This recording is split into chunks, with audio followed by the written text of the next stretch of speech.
রায়গঞ্জের Saint Xavier's স্কুলের বিরুদ্ধে বিতর্কের যেন শেষ নেই। আবারও এই স্কুলের বিরুদ্ধে অসহযোগিতার অভিযোগ তুলে সরব হলেন এক অভিভাবিকা।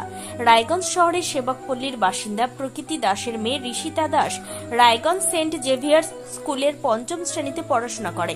প্রকৃতি দেবী জানিয়েছেন, গত ৩ দিন ধরে প্রার্থনা সভা চলার সময় তার মেয়ে স্কুলে পৌঁছেছে, অথচ তাকে অ্যাবসেন্ট করে দেওয়া হচ্ছে। 2 দিন ধরে সে ক্লাস করতে পারছে না।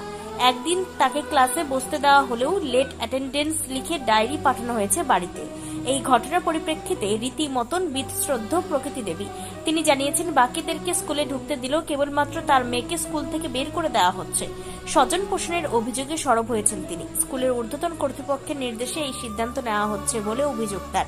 পাশাপাশি আরও একাধিক অভিযোগে সোচ্চার হয়েছেন তিনি। সংবাদ মাধ্যমের সামনে তিনি জানিয়েছেন, তিনি আর তার মেয়েকে এই স্কুলে রাখতে চান না, তাই আজ টিসি নিতে গেছেন। প্রসঙ্গত কদিন আগে রায়গঞ্জ সেন্ট জেভিয়ার্স স্কুল থেকে আচমকা পড়ুয়া নিখোঁজ হয়ে গিয়েছিল। পরে তাকে কোনো এক গ্রাম থেকে উদ্ধার করা হয়। এবারও আবার এই ধরনের অভিযোগ। ফলে সেন্ট জেভিয়ার্স স্কুলের ভূমিকা নিয়ে প্রশ্ন দেখা দিয়েছে। এই বিষয়ে একাধিকবার ফাদারের সঙ্গে যোগাযোগ করা হলো। অভিযোগ বলতে আমার মেয়ে স্কুলের রুলস রেগুলেশন যা আছে ডায়েরিতে, সেটা তো সবার জন্যই সেম হওয়া উচিত। এবার ডায়েরিতে কখনো মেনশন করা নেই কোথাও যে প্রেয়ার লাইন চলাকালীন কেউ যদি আসে, সেখানে লেট অ্যাটেন্ডেন্সের ব্যাপার আছে। এবার লেট অ্যাটেন্ডেন্সের জায়গায় 3 দিন লেট হলে ওরা 1 দিন করে অ্যাবসেন্ট করে।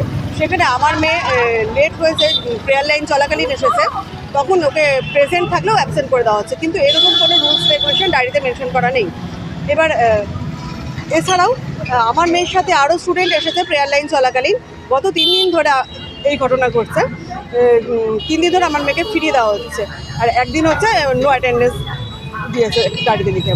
এবার আমার মেয়ের সাথে যারা রয়েছে তাদের সবাইকে স্কুলে ঢুকতে দেওয়া হচ্ছে প্রেয়ার লাইন চলাকালীন। এবার আমার মেয়েকে স্কুল থেকে বললো রিটার্ন নিয়ে চলে যেতে বাড়িতে।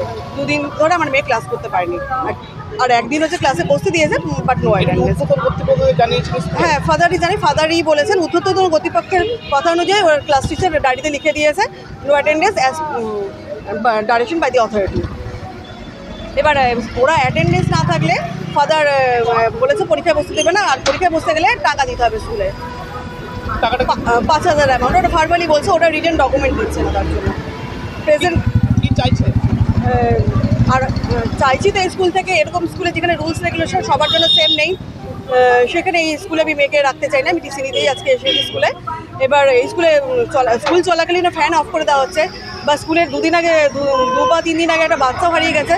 স্কুলের কোনো রেসপন্সিবিলিটি নেই যে স্কুলের বাচ্চা বাড়ি বেরিয়ে যাচ্ছে। তারা যেহেতু আই কার্ডও আছে স্কুলের, একটা guardians I card, teachers I card, তা সত্ত্বেও তারা বাচ্চাদের কোনো রেসপন্সিবিলিটি নেই। বাচ্চা স্কুল থেকে কীভাবে বেরিয়ে যাচ্ছে মেন গেট দিয়ে, জানি না স্কুল কর্তৃপক্ষ এই ব্যাপারে কেন দেখেনি। বাচ্চা বেরিয়ে চলে গেল, কারণ বাচ্চাদেরও তো এখানে সেফটি নেই যে বাচ্চা বেরিয়ে কোথায় যাবে, সে তো বাইরে অন্য জায়গায় বিক্রিও হয়ে যেতে পারে। নিরাপত্তাহীনতায় আমরা ভুগছি।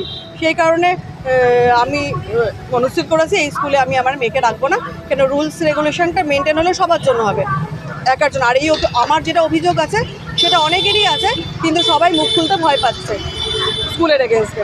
তা এবার আমি এটা ক্যামেরার সামনে আনলাম যাতে সবাই সাহস পায় ফিউচারে, যাতে এই স্কুলের কোনো স্টুডেন্ট সাফারার না হয়।